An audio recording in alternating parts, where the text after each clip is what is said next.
আমার এই জুলাই আমার চোখে এই অবস্থা। আমি তো ভাই অন্য কোনোভাবে না, জুলাই এই স্বৈরাচার বিরোধী আন্দোলনের জন্যই তো আমার এই পরিস্থিতি।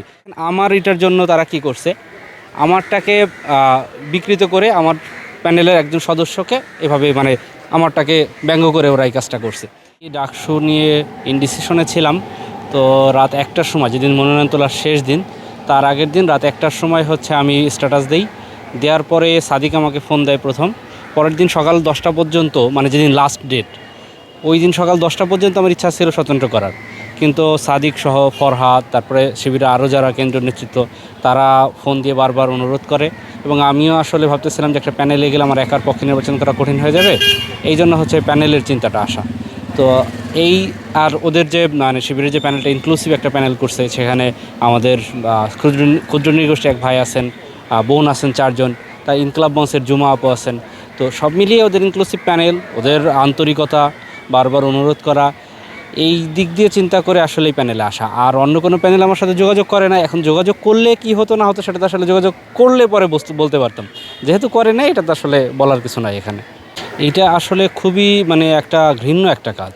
দেখেন, জুলাইয়ের পরে আমরা কিন্তু এই যে ক্যাম্পাসে যে নির্বাচন হচ্ছে, আপনি বাম বলেন ডান বলেন সবাই, হ্যাঁ, আদর্শিক জায়গা থেকে একজন আরেকজনের আদর্শ নিয়ে প্রশ্ন করতেছে, কিন্তু আপনি দেখবেন যখন দেখা হয় সবাই সবার সাথে মোলাকাত করতেছে।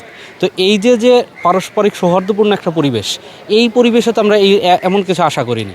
যেমন এই যে এক একজনের চেহারা বিকৃত করে দেয়া, আমার এই জুলাই আমার চোখে এই অবস্থা। আমি তো ভাই অন্য কোনোভাবে না, জুলাই এই স্বৈরাচার বিরোধী আন্দোলনের জন্যই তো আমার এই পরিস্থিতি।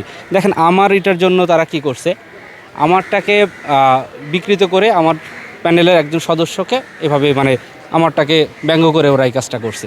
তো এইগুলো তো আসলে আমরা আশা করি না। দেখেন, আমাদের সোসাইটিতে পতিত স্বৈরাচারের কিছু কালচারাল ফ্যাসিস্ট, আমি কয়েকদিন আগেও ফেসবুকে পোস্ট দিছি যে এই কালচারাল ফ্যাসিস্টরা না পারতেছে প্রকাশ্যে বলতে, না পারতেছে সইতে। তো সেই জায়গা থেকে ওদের ভিতরের ক্ষোভটা প্রকাশ পায় আসলে এই ধরনের বিকৃত কাজ করে, জুলাইকে বিকৃত করে, বা জুলাইয়ের পরে আমরা যে একটা সৌহার্দ্যপূর্ণ রাজনৈতিক পরিবেশ পাচ্ছি, সেই পরিবেশটা ওরা যদি ধ্বংস করতে পারে, ওরা যদি একজনের মানে নিজেদের মধ্যে, রাজনৈতিক দলগুলোর মধ্যে, রাজনৈতিক সংগঠনগুলোর মধ্যে যদি ওরা ঝামেলা লাগাইতে পারে, এটা ওরা চায়।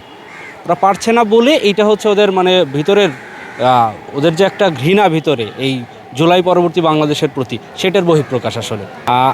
শিক্ষার্থীরা তো এগুলো দেখবে, আমরা শিক্ষার্থীদের কাছে যেভাবে পৌঁছাচ্ছি এবং তারা যে দেখতেছে যে আমাদের উপরে যেসব অপপ্রচার বলেন, প্রোপাগান্ডা বলেন, বা এই যেগুলো দেখতেছেন, এগুলো আসলে শিক্ষার্থীরা ভালোভাবে নিবে না, এবং শিক্ষার্থীরা আমাদের সাপোর্ট দিবে, সমর্থন দিবে। ইনশাল্লাহ আমরা ভোটে জয়ী হব।